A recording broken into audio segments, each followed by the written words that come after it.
paz do Senhor Jesus, meu querido e amado irmão em Cristo Jesus, você que está assistindo esse vídeo. Esse é o segundo vídeo da série Evangelhos. Eu faço parte, eu sou auxiliar de escola bíblica no Ministério IAPB, do Departamento Pedagógico, e eu achei muito interessante. É uma aula que eu já tinha ministrado em escola bíblica, está trazendo essa série dessa aula para que nós possamos compreender melhor através desse vídeo sobre as boas novas de Jesus, o que estão dentro dessas boas novas que são os evangelhos, né? Você que perdeu o primeiro vídeo da introdução, dá uma corridinha lá no feed e dê uma olhada, pois são vídeos de tema muito relevante. E na sequência do vídeo que nós vamos ver, nós vamos estar vendo hoje, que é uma continuação. Nós tivemos a introdução, vendo algumas coisas, né, muito importantes para nós termos um situacional quando nós nos aproximamos dos 4 evangelhos, né? Mateus, Marcos, Lucas e João, para que nós possamos entender algumas coisas que para a nossa cultura, principalmente ocidental, fica desconecto. E quando nós temos essas aulas, fizemos essas aulas, aumenta muito a nossa compreensão sobre o poder, sobre a essência e sobre tudo sobre as boas novas e os acontecimentos, as parábolas, as frases que Jesus falou, o modo da cosmovisão que os apóstolos viram. Isso tudo modifica a nossa e nos dá mais profundeza em entender aquilo que nos alcançou como gentios, como a igreja de Cristo ao mundo. Amém? Hoje nós vamos estar dando uma olhadinha sobre a cultura dos evangelhos. E para isso a gente vai estar estudando. E eu quero ler com vocês esse slide para que a gente possa estar colocando de uma forma bem sucinta, bem simples, e explicando alguns pontos para que a gente possa entender esses contextos. Tá?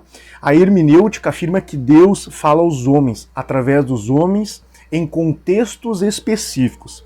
Conhecer o contexto histórico, geográfico, cultural, vai nos permitir melhor interpretá-los e entendê-los, entender o que? Os evangelhos de Deus. E aqui eu trago uma curiosidade, uma questão bem negócio, assim, aparece uma palavrinha aqui, um pouco fora do vocabulário de quem não estuda teologia ou não está tão familiarizado muitas vezes com o estudo das Escrituras. A palavrinha hermenêutica. E o que é hermenêutica? Olha o que eu trouxe aqui para nós hoje.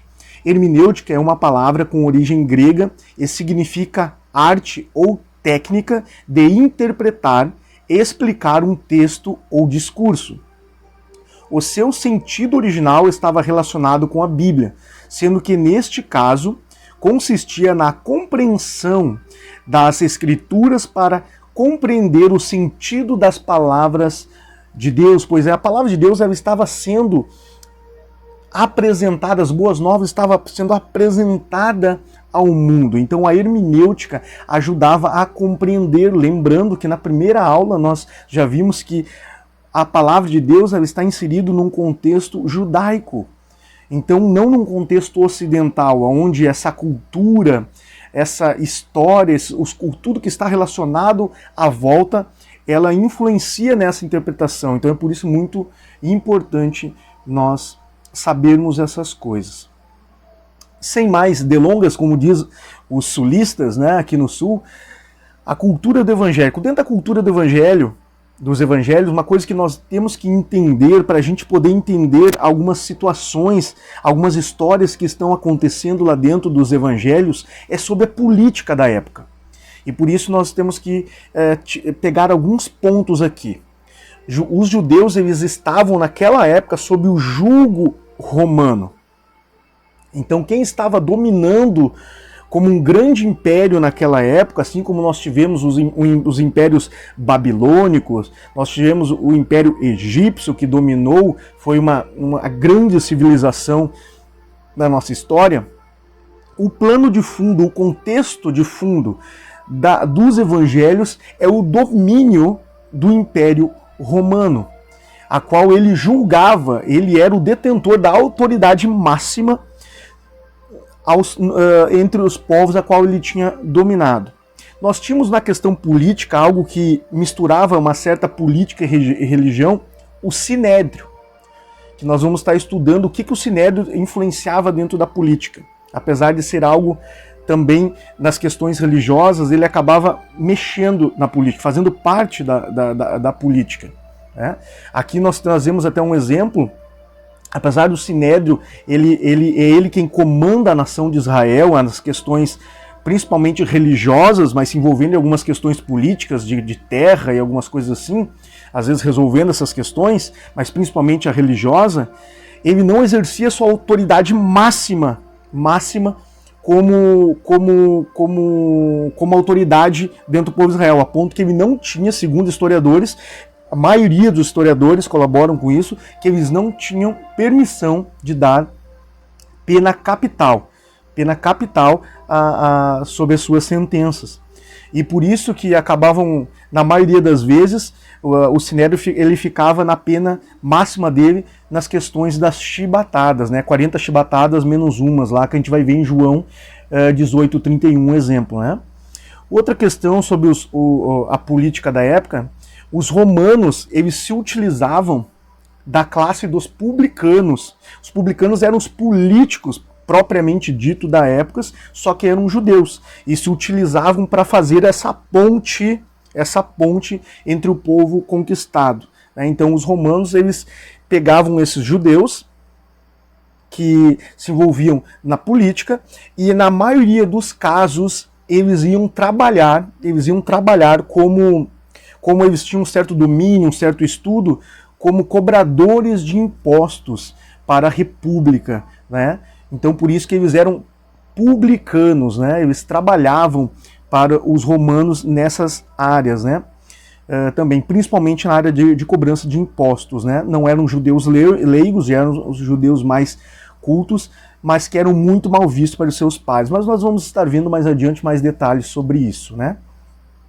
Uma coisa que nós temos que entender também, hoje a nossa Bíblia, ela chega à nossa casa, ao mundo, geralmente na língua do povo que está sendo apresentado as boas novas. Né? E nós temos que entender que na época de Jesus, a formação que teve esses evangelhos estavam sob influência de outras línguas. Então é por isso que a língua nos textos nos originais, a sua maioria foi escrito ou em hebraico, que nós vamos estudar a particularidade de cada uma em hebraico, ou aramaico e grego. Latim nem tanto, né? Latim era mais por causa do domínio romano na época que se falava. Mas o grego, o hebraico e o aramaico era algo que tinha uma influência dentro da cultura judaica por causa do período interbíblico, onde Alexandre o Grande e seus generais dominaram o local. Então o grego koiné, que não era o grego clássico que era se usado na literatura, mas aquele grego koiné, que era aquela forma mais simplificada do grego que se utilizava para fazer negócios em todo o império. Então, como o império é muito grande, é como se fosse o nosso inglês hoje para facilitar as transações. Então, com influência no povo. Mas nós vamos ver os particulares de cada um daqui a pouco, tá bom? Então, o que nós temos que entender é o jugo do romano, é ele que realmente estava imperando naquela época, a situação do Sinédrio, né? A questão de penas capitais, que isso vai influenciar em algumas coisas de interpretação nos textos das histórias, para você poder entender melhor, e que naquela época a cultura, o contexto da época estava sendo inserida também, porque a língua de um povo também faz parte da cultura, estava sendo ali utilizado naquele momento 4 línguas, né? Então, um pouquinho mais sobre as línguas, como eu tinha dito, que a gente ia poder dar uma dissecada, né? Sobre a questão de línguas, para a gente poder entender. O latim era a língua do império dominante da época, que nem eu falei, o Império Romano, né? Falada pelos soldados romanos e pelos romanos que viviam ali na Galileia, na Judéia, naquela região, né? Porque para eles, como povo dominante, não era eles que tinham que ter a obrigação de falar a língua dos dominados, né? Por isso era uma língua muito importante, como está dizendo aqui, tinha uma razão de ser e existir na Palestina, porque era do povo dominante, por isso que ela era muito importante, né? O grego, né?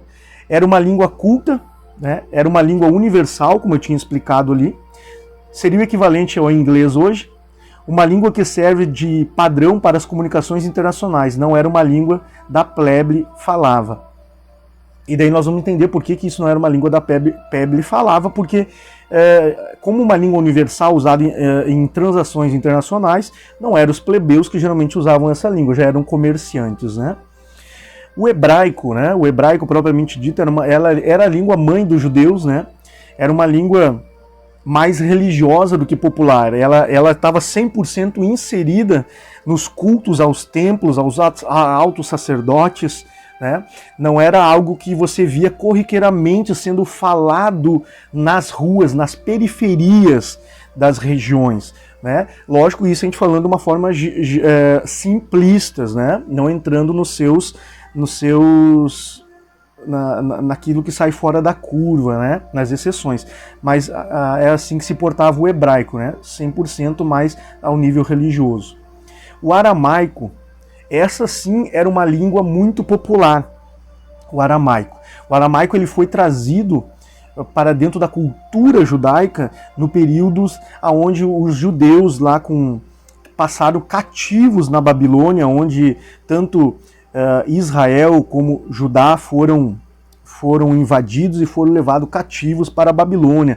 E lá se introduziu no meio do povo, e quando você atinge as massas, quando eles estavam cativos lá, eles tiveram que se adaptar à língua local para poder sobreviver, conviver, porque eles que eram os estrangeiros. E quando eles voltaram com Esdras, Neemias, para restaurar os muros, para restaurar o templo, veio toda essa bagagem, esse sincretismo junto com esse povo, né? Sincretismo é a absorção da cultura de outro povo para dentro da sua, basicamente isso, e a gente consegue aí ver o aramaico como fazendo parte da cultura nos dias onde Jesus andou, os apóstolos, né, foram criados os evangelhos, como uma língua popular dentro da Palestina, né? Os judeus passaram a falar no cativeiro babilônico e trouxeram isso, né, para dentro da sua cultura. Então era a língua mais popular. Jesus com certeza falou em aramaico. Por que Jesus falou? Porque Jesus, apesar de ele sentar com os fariseus e os publicanos, que poderiam ser mais cultos e falar o hebraico, com certeza falavam o hebraico, mas ele falava muito, muito às massas, aos pobres, que falavam diariamente o aramaico, pois ele era mais simples para eles se comunicarem. Então aqui nós temos que gravar bem o latim, que era a língua do povo dominante, o grego, que era uma língua universal que navegava entre todas as nações, porque era a língua que se usava para fazer comércio, tá? Como se fosse o inglês hoje.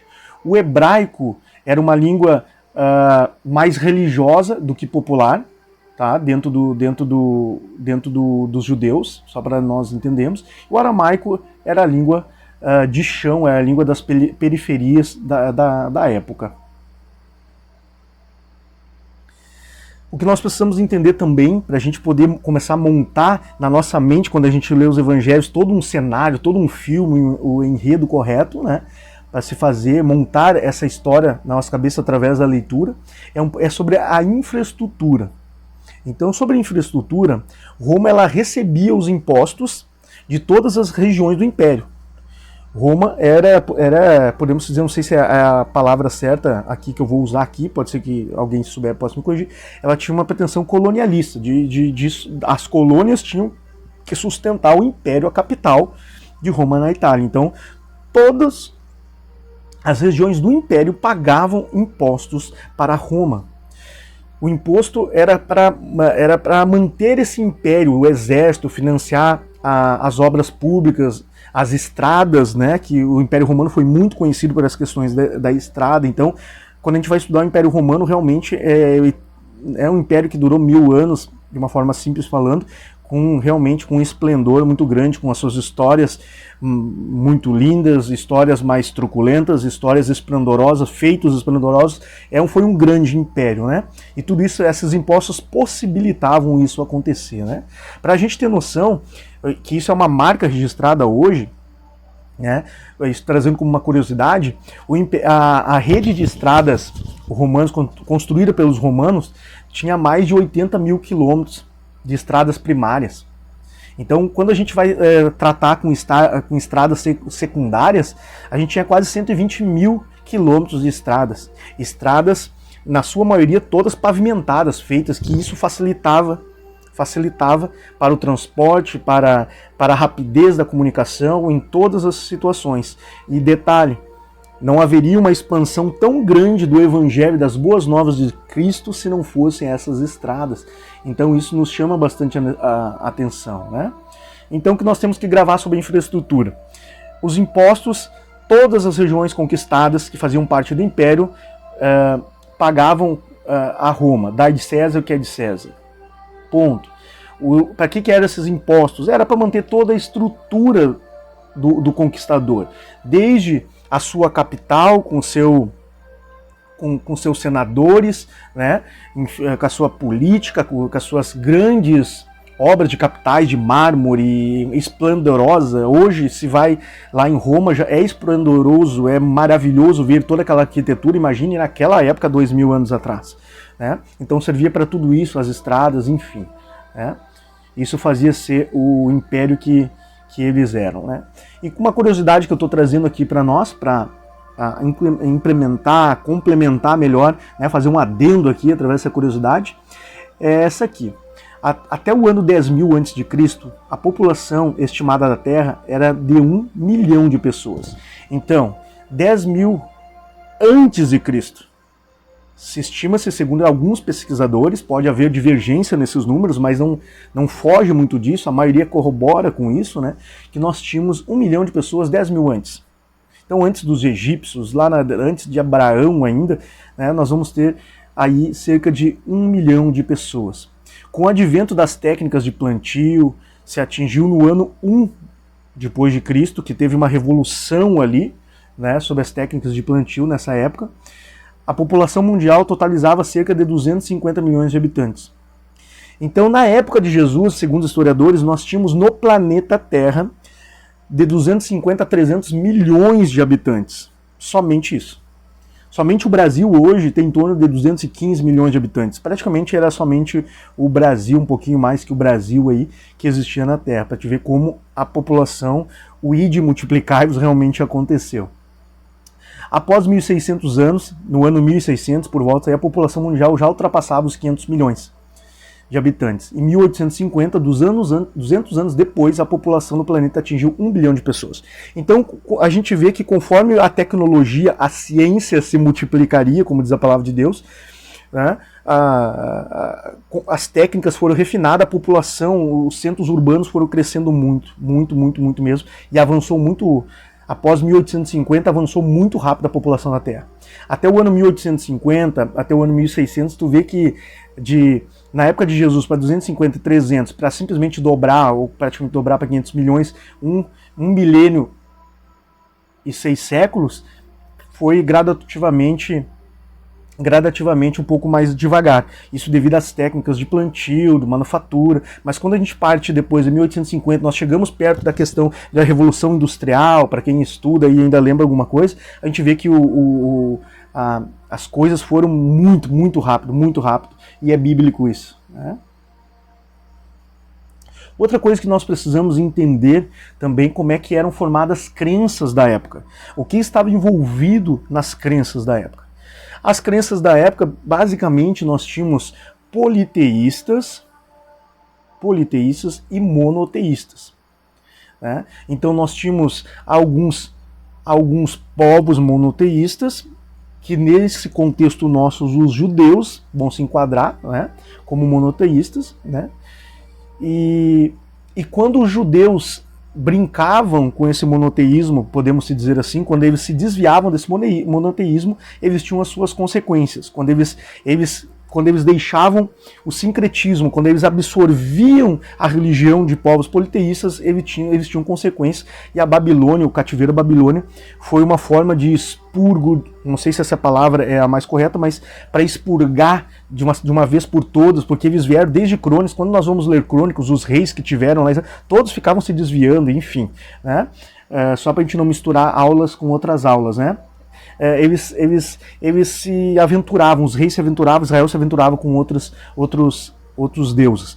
até que aconteceu a Babilônia, e eles foram cativos lá, e realmente parece que teve uma conscientização nacional e um certo expurgo sobre a questão do politeísmo, né, uma purificação sobre isso, e foi algo que não foi tão... Após esse exílio, não foi algo tão constante, esse sincretismo, essa absorção, como era antigamente do cativeiro da Babilônia, né? Os pagãos, então, o monoteísmo é quem adorava um Deus, né? Só para a gente fechar isso, né?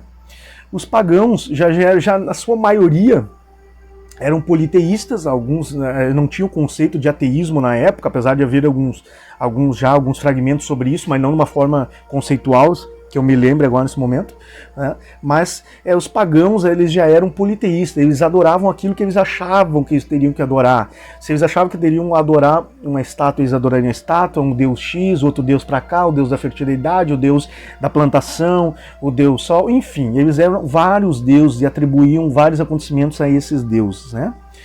As liturgias pagãs envolviam na sua maioria, não em todas, mas em sua maioria, muitas orgias, né? Durante esses cultos a essas divindades. Se fazia também sacrifícios humanos, né? Coisa que diferenciava do Deus real, porque ele abominava sacrifício humano, né? Nós temos aí, eu acho que Maloque, se eu não me engano, que aceitava crianças como sacrifícios, né? Então tinha muitas coisas que iam desencontro ao povo de Israel, que era monoteísta para esses povos politeístas, né? Nós temos numa epístola, numa carta no Novo Testamento, citando sobre uma cidade, que é a cidade de Corinto, né? E aqui o cultuar a uma deusa que tinha lá, que era Afrodite, em algumas outras culturas se chamava Vênus, né? Nesse grande, naquele lugar, lá em Corinto, onde havia sinagogas, né? Não era, mas onde as boas novas estavam alcançando, porque daí eu já estou falando das cartas, né? Já estou falando aos gentios, já que o apóstolo Paulo levou as boas novas de Cristo. Lá havia um grande culto, um grande altar, né? Um grande local onde se fazia culto, oferendas a essa deusa Afrodita, essa Vênus, onde as suas sacerdotes eram sacerdotes, ao mesmo tempo eram, na nossa língua hoje nós vamos chamar prostitutas.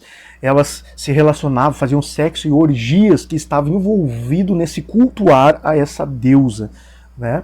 Então, por isso até que nós temos alguns termos sobre esse local aí, que é sobre se corintizar, né? Porque é uma coisa que Paulo bateu bastante nessa questão dessa cidade, né?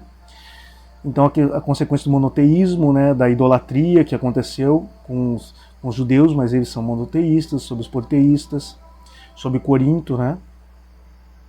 As prostitutas. Então isso a gente começa daí a entender o plano de fundo, muitas vezes aqui, fugindo um pouco dos evangelhos, né? O plano de fundo de algumas coisas que Paulo fala lá na carta aos 1º e 2º Coríntios, né? Só para a gente sintetizar ali o que a gente estava falando. Mas voltando para os evangelhos e o contexto geográfico político, nós também temos que entender as instituições que haviam na época e também as facções, mas nós vamos estar vendo as instituições nesse momento. Uma das instituições que nós temos, que é muito importante para você ter isso bem definido, é o Sinédrio. O Sinédrio, nós vamos estar vendo o que era o Sinédrio e a sua composição. Nós vamos estar vendo também o que era uma sinagoga, essa instituição chamada sinagoga, e o que era essa instituição que se chamava templo.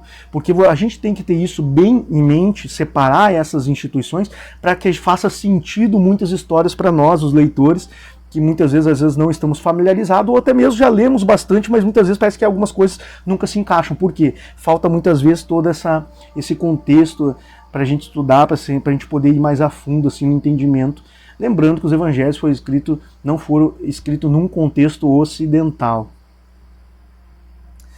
Uma das instituições que nós vamos estar vendo é o Sinédrio, né? O que constituía o Sinédrio, né? O que regia o Sinédrio?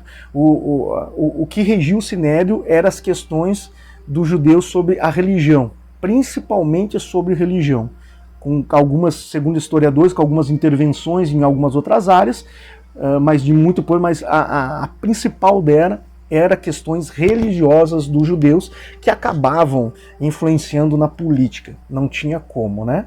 Era um concílio supremo, era o nosso STF supremo, era a última palavra em Israel, era essa instituição chamada Sinédrio. O Sinédrio procurava assemelhar-se a um grupo de anciãos formado por Moisés para que ajudasse no julgamento do povo. Êxodo 18:25. Então o Sinédrio era uma alusão aos 70 escolhidos lá por Moisés, lá que Jetro lá aconselhou Moisés para ajudar a julgar o povo, né, nas questões, né? Formado por 70 homens ou 71, vai depender muito do como é que era feita a contagem na época, né? Ele não poderia, a maioria dos historiadores concordam com isso, né? Conforme a arqueologia e historicidade a gente vai estudar, a maioria corrobora que o Sinédrio ele não poderia exercer pena capital. Né? Isto cabia somente ao Império Romano. Somente o Império Romano poderia determinar a pena capital, que nada mais é do que a pena de morte.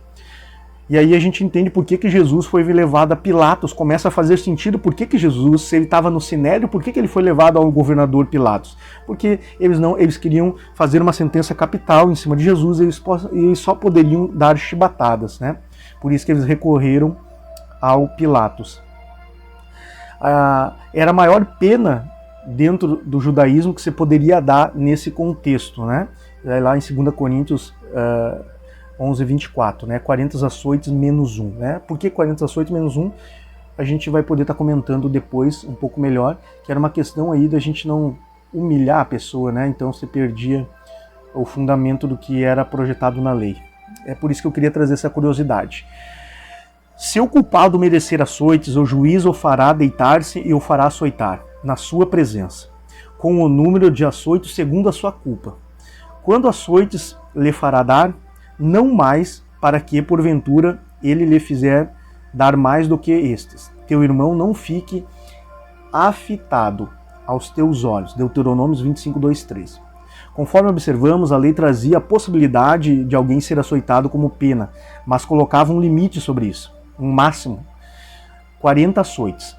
Mais do que isso, representava humilhar a pessoa de uma forma ruim e contrária ao objetivo da lei que desejava, que era simplesmente que a pessoa fosse punida pelo seu erro, mas que ela também refletisse e não voltasse a cometer, e não uma humilhação, né? Isso dentro da cultura judaica. Dessa forma, usar a penalidade de açoites era algo muito comum nas práticas do judaísmo do primeiro século. Né? Então a gente tem que entender que isso fazia parte da cultura, a questão dos açoites fazia parte da cultura deles, e já era citado desde lá de Deuteronômios. Tá? No entanto, essa pena era muitas vezes usada de forma injusta e arbitrária, como no caso em que Paulo e Silas foram açoitados injustamente por pregar o evangelho, e depois de lhes derem muitos açoites, os lançaram no cárcere, ordenando ao carcereiro que os guardasse com toda a segurança. Então, como era uma prática comum, se usava isso muito frequentemente. Tá? Tanto no Sinédrio, como também nos pequenos vilarejos, onde havia sinagogas, que naqueles vilarejos, naquelas vilas menores, as sinagogas eram a autoridade máxima. Então havia essa prática. Só que, como nós estávamos falando do Sinédrio, o Sinédrio ele já estava muito politizado, já eram pessoas, Roma já influenciava dentro do Sinédrio uma forma de controlar o povo, que era um povo que era controlado muito pela religião. Então isso já tinha essas questões já deturpadas, né, causando injustiças dentro desse próprio sistema. Né? Uma outra instituição que eu citei agora há pouco era as sinagogas. Aonde surgiu? Porque a gente não vê a palavra sinagoga no Velho Testamento. As sinagogas elas surgiram justamente da necessidade que o povo teve quando estava no cativeiro da Babilônica de manter as suas tradições religiosas vivas para o povo. Porque eles tinham sido conquistados, o templo havia sido destruído pelo invasor e havia uma necessidade de se manter viva essas tradições orais, passar para geração em geração, então aí se formou as sinagogas. Era uma instituição com essa finalidade, de instruir os judeus na sua religião. Ela poderia ser constituída em qualquer lugar. Prova disso que a gente tem é que na maioria das cidades que Paulo visitou em suas viagens missionárias, ele encontrou sinagoga para que ali pregasse. Nós vemos ali em Atos 13, 14, 17, 17, 1 e 2, enfim. Então nós vemos nos mundos gentios essas sinagogas. Então, aonde havia 2, 3 judeus, poderia se constituir uma sinagoga, para que essa tradição não morresse, para que pudesse haver o culto e a instrução religiosa sobre o Yahvé, sobre Deus. Não era restringido somente a Israel. Então, serviu justamente para isso. Por isso que nós aqui no Brasil hoje nós ouvimos a palavra sinagogas, né? Nós temos espalhado no Brasil muitas sinagogas, para a gente poder entender, né? Então foi algo muito necessário, foi algo relativamente muito importância a questão das sinagogas para se manter a tradição do povo judeu, mediante a dificuldade de um cativeiro, né, onde tiveram que combater um pouco o sincretismo, né, essa absorção aí. Outra instituição que era muito importante, era o centro do judaísmo, era o templo. Era onde os judeus iam oferecer sacrifício, onde acontecia o sacrifício, onde ficavam os sacerdotes, na sua maioria o sumo sacerdote, né, e acabou virando um lugar de comércio. Esse comportamento fora condenado pelo Senhor Jesus. Então, a essência do que era para ser essa instituição templo, na época de Jesus, ela já estava muito deturpada, a ponto que Jesus virou um comércio, em vez de ser algo para adoração, para remissão, sacrifício dos animais, virou um comércio de uma forma, vou usar um termo hoje, né, mais capitalista, né, do que espiritual. Então Jesus condenou isso, né, ficou muito bravo com isso. E nós temos essa passagem em João 2, capítulo 2, versículo 13 ao 16. O templo descrito nessa época de Jesus era o templo reconstruído com os muros, reconstruído o templo por Zorobabel, por Esdras, Neemias. Era esse templo que estava lá, era o templo reconstruído pós-cativeiro babilônico. Tá? Então a gente tem que entender isso, que já tinha nessa época de Jesus havido um outro templo que havia sido destruído e que o povo nesse templo destruído tinha ido para a Babilônia. O aramaico foi absorvido lá como língua, que é uma língua muito falada na Babilônia, voltou com o povo, com a Pebre, podemos dizer assim. Estava naquele contexto daquele dia de hoje, essa língua, como nós já vimos, e esse templo que hoje está ali, que foi até ampliado pelo rei Herodes, que o rei Herodes I, que foi que tentou matar Jesus quando era bebê ainda, mandou matar as crianças, esse mesmo Herodes tinha mandado ampliar esse templo. Então ele também já não estava conforme Deus tinha ordenado as suas medidas para a construção do templo. Ele já não estava naquelas medidas originais, porque o Herodes também já tinha aumentado. E uma coisa muito interessante também, meu querido, que nós precisamos entender é sobre as facções da época. Que você ouve, muitas vezes está lendo os evangelhos e você ouve algumas facções, você ouve sobre elas e muitas vezes você não entende. Você já deve ter ouvido aí sobre fariseus, né? Quando você vê o Velho Testamento, você não enxerga essa palavra fariseu, saduceu e outras palavras, outras facções que nós vamos estudar, você não enxerga.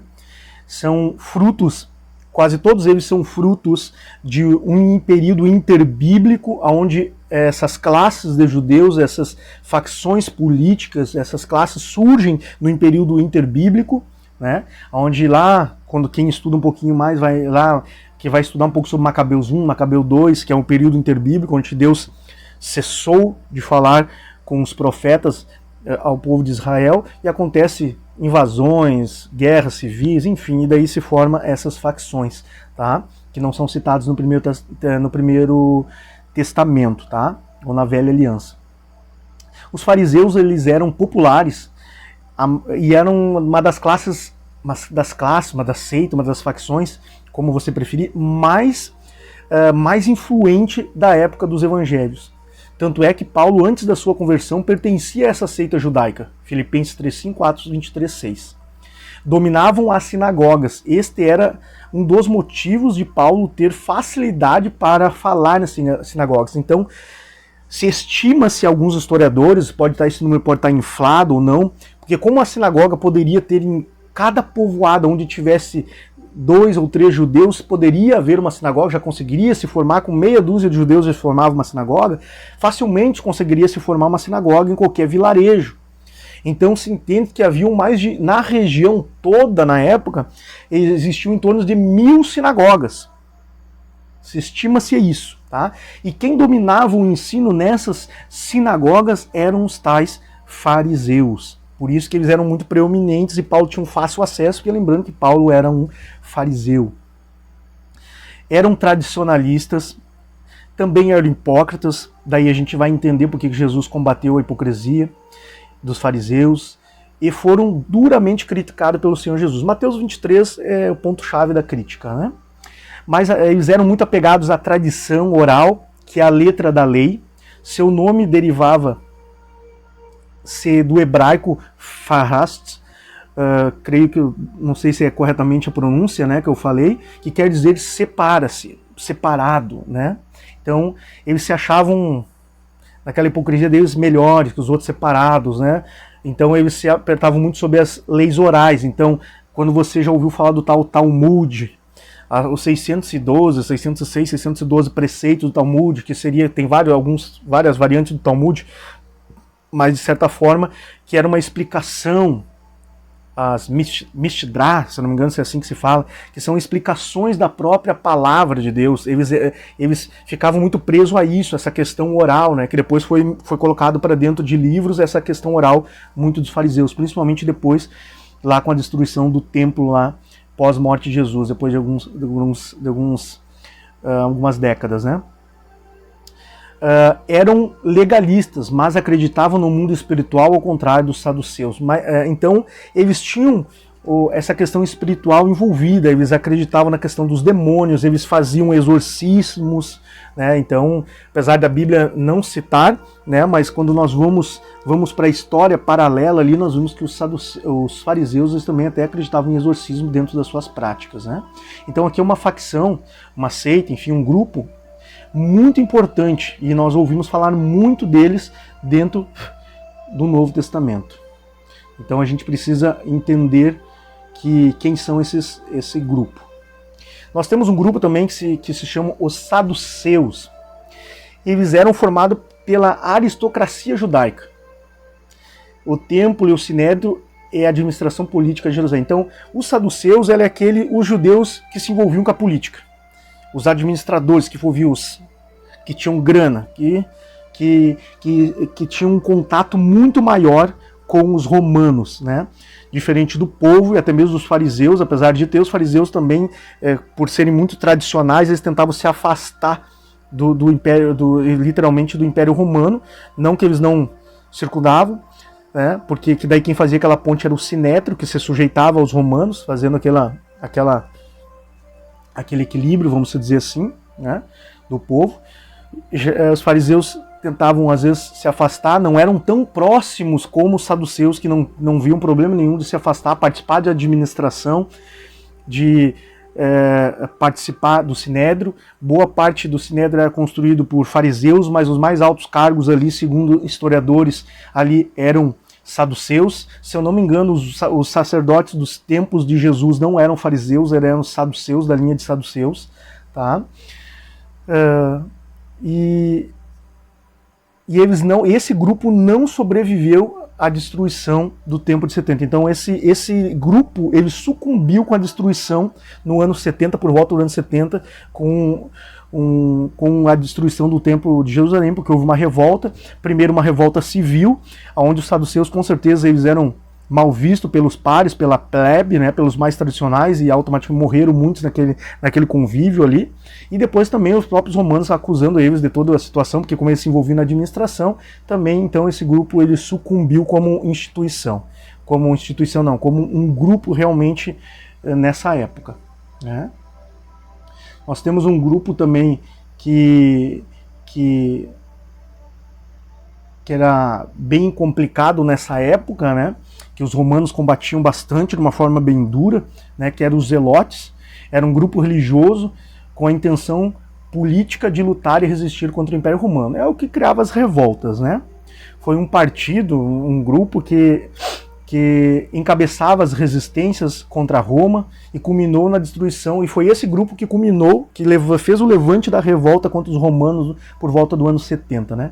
Lembrando que um dos apóstolos, o Simão, havia pertencido a esse partido lá. A gente consegue ver isso lá em Lucas 6,15 e Atos 1,13. Então esse grupo era um grupo de intenção política, mas também libertária, por força, né, do Império Romano, né, que ele encabeçava as resistências. Né? A boa parte dos assassinatos que aconteciam contra saduceus e romanos envolvidos na política eram feitos por esse grupo. Nós vamos ter um grupo também que se chama Essênios, onde nós temos aí um personagem, um grande personagem que se entende hoje, segundo a história, que ele fazia parte desse grupo, provavelmente, né, que era João Batista, né? Era um grupo que tinha o mesmo pensamento dos zelotes, né, de libertação do domínio pagão, não aceitava o domínio dos romanos, né, se infiltrando na cultura, esse tipo de coisa, aos poucos. Apesar do Império Romano usar como estratégia deixar os povos muito ficarem cultuando os seus deuses, né, mas o sincretismo ele acontece, de forma, pode ser lenta, gradativa, mas ele acontece, né, de forma muito sutil. Né? Só que diferente dos zelotes, esse grupo dos essênios, em vez de pegar em armas e querer lutar, ele tinha uma característica de isolamento, ele se retirava para cavernas. Eu creio que muitos já devem ter ouvido, para quem gosta de estudar, que é os escritos do Mar Morto, as cavernas de Qumran, alguma coisa assim, né? É desse grupo essênios que a gente está falando, né? Desses escritos, é sobre esse grupo aqui, né? Eles ficavam, e assim, por causa desse isolamento, eles ficavam livres, né, do jugo e da influência dos romanos ali, que eram dos pagãos ali, porque se eles se isolassem bastante pelo deserto, Roma não ia atrás deles lá, desde que eles não incomodassem. Né? Então essa era uma característica desse grupo aí, né? Pensamento de libertação, um povo liberto como dos zelotes, mas com característica de isolamento e não de pegar em armas, né, e querer essa libertação à força. Né? Nós temos os herodianos, né, que eram, lembrando que no tempo de Jesus ali, né, nós tínhamos, no nascimento dele, Herodes era o rei, né, Roma tinha colocado ele como rei, após a sua morte ele dividiu o império ali em 2, 3 ali entre seus filhos, né, e nós tínhamos esse grupo que era dos herodianos, né, que eram apoiadores, né, de Herodes, né? Da dinastia de Herodes, que era a dinastia de Herodes que deveria estar comandando ali, né? Então consideravam os sucessores de Herodes como se fossem os messias, que eles eram os libertadores, que eles que tinham que realmente fazer isso. Lembrando que Herodes nem judeu era, né? Então suas opiniões religiosas oscilavam entre os fariseus e os saduceus, né? Então não tinha exatamente não era um grupo monobloco, ele já era um grupo, ele já era uma facção, uma seita, um grupo que ele já tinha suas divergências bastante acentuadas internamente, né? Então, por isso que também não resistiu muito depois do ano 70 sobre esse grupo também findou, né? E eles acabavam perseguindo Jesus justamente por causa disso, porque como Jesus vinha como trazendo as boas novas, como era o Messias, eles perseguiam Jesus justamente porque eles tinham essa visão que eram os descendentes de Herodes, sim, que eram o Messias, né? E eles identificavam já Jesus como alguém perigoso para isso, né? Um grupo também que é muito interessante de nós estudarmos, e esse é um dos poucos grupos que realmente aparece até mesmo no Velho Testamento, tá? É os escribas, ou também conhecido como os doutores da lei, ambos se referindo às mesmas pessoas. Eles existiam no Antigo Testamento, porém no Novo Testamento aparece de uma forma, de uma classe religiosa. Os escribas, eles existiam no Novo Testamento enxertados dentro das funções sacerdotais, né, de ensino, de domínio da lei, que era a função dos sacerdotes, da tribo de Levi, né, mas sem propriamente, no Velho Testamento, ser uma classe, eles serem diferenciados, e sim serem funções dentro da classe sacerdotal. Já o modelo no Novo Testamento, ele se modifica um pouco, né? Até porque a questão das questões sacerdotais, nós, numa próxima aula, no próximo estudo, nós vamos entender o que aconteceu com o sistema sacerdotal, que ele não estava totalmente puro nas suas questões de genealogia, né? Não estavam na ordem correta na época de Jesus, mas isso fica para um próximo estudo aí, né? Que é uma situação que aconteceu no período interbíblico, né? E aí, eles, nessa mudança para o Novo Testamento, eles se tornam uma classe religiosa. Quando eles voltam da Babilônia, né? Eles voltam muito fortes, porque eles foi quem assumiram lá as sinagogas, foi eles que fundamentaram as sinagogas, né? Os doutores da lei, os escribas, né? Esdras lá, quando se tornou muito importante, um escriba muito importante, né? Se a gente for ver, quando ele subiu da Babilônia, né?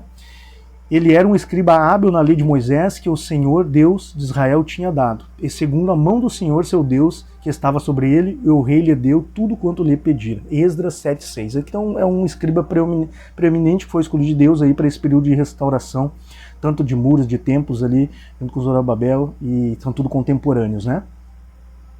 Quando aparecem os fariseus e os saduceus, os escribas ficaram com os primeiros. Nos dias de Jesus, eram chamados de doutores da lei. Ele, Jesus, porém, respondeu: ai de vocês também, doutores da lei, que carregais os homens com fardos difíceis de suportar, e vós mesmos nem ainda com um dos vossos dedos tocais desses fardos. Lucas 11:46. Os escribas que se ocupavam do ensino eram conhecidos como rabi ou rabinos. E aqui a gente tem um detalhe: muitos fariseus eram doutores da lei. Nem todo fariseu, apesar de conhecer profundamente a Torá e os ensinos religiosos, eram escribas. Mas poderia o escriba e o doutor da lei ser um fariseu. Tá? Isso é um detalhezinho bem legal que a gente possa entender. E daí nós vamos chegar num grupo também que aparece, é muito preeminente no Novo Testamento, né, que é os samaritanos, né? Era a classe mais odiada pelos judeus, né? Nós temos ali a parábola do bom samaritano, né? Zargão, rei da Síria, levou cativo os judeus do norte e para Samaria levou o povo estrangeiro. Esse povo era idólatra. Nos tempos de Jesus aumentou o conflito, tendo-se em vista a construção de um templo rival no monte Gerizim. Quem eram os samaritanos? Os samaritanos, eles eram uns judeus, a plebe, a periferia que os reis da Síria, esse Zargão, não quis levar cativo quando conquistou o povo judeu, o povo judeu do norte. Né? Então ele não quis levar cativo. Mas o que ele fez? Ele trouxe povos estrangeiros para viver no meio deles. E aconteceu o tal do sincretismo. Então, os samaritanos, eles eram acusados de serem mestiços, de terem sido compassivos, de não lutarem, não resistirem contra esses povos estrangeiros que o rei colocou lá. Então, eles eram odiados por causa disso, por causa desse sincretismo que eles absorveram.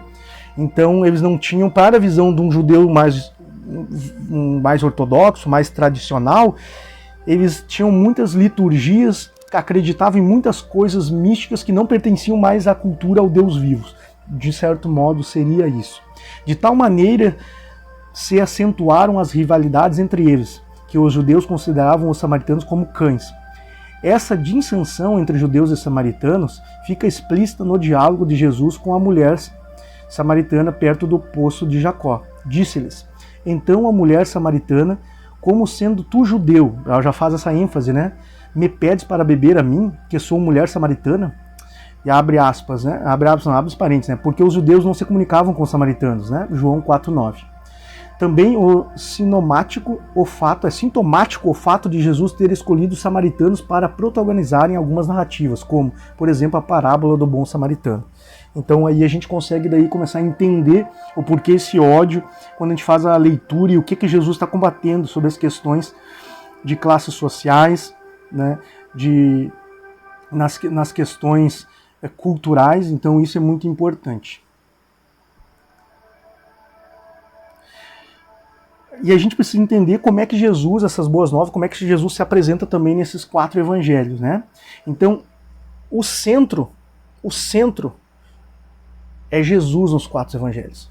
A mensagem bíblica, ela é batida em cima do personagem Jesus Cristo. Tudo gira em torno dele. A gente está vendo aqui, logo abaixo, que dos quase 4.000 versículos que há nos evangelhos, mais de 50% foram preferidos por Jesus. Então ele é a centralidade, ele é as boas novas. Os evangelhos falam dele, pois ele é a luz que dissipa as trevas. Ele é a luz para o mundo. Né? Ele é o pão para matar a fome de quem tem fome. Então a gente tem várias coisas que a gente começa a entender. Apresenta tanto Jesus de uma forma mais humanizada, como Jesus homem, como também Jesus como Deus. E isso é muito importante a gente entender.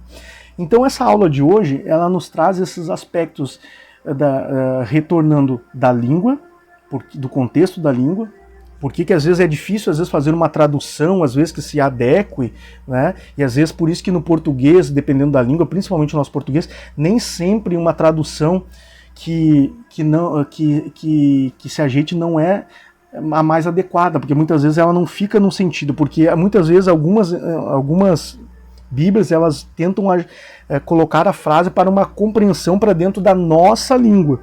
Mas quando elas fazem isso, elas podem muitas vezes fazer alguns adendos nessa explicação dessa frase que podem tirar um pouco a força do sentido original do que realmente a língua original quer passar. Então por isso é muito importante a gente saber bastante sobre essa questão de cultura, das línguas, das instituições, das facções, né?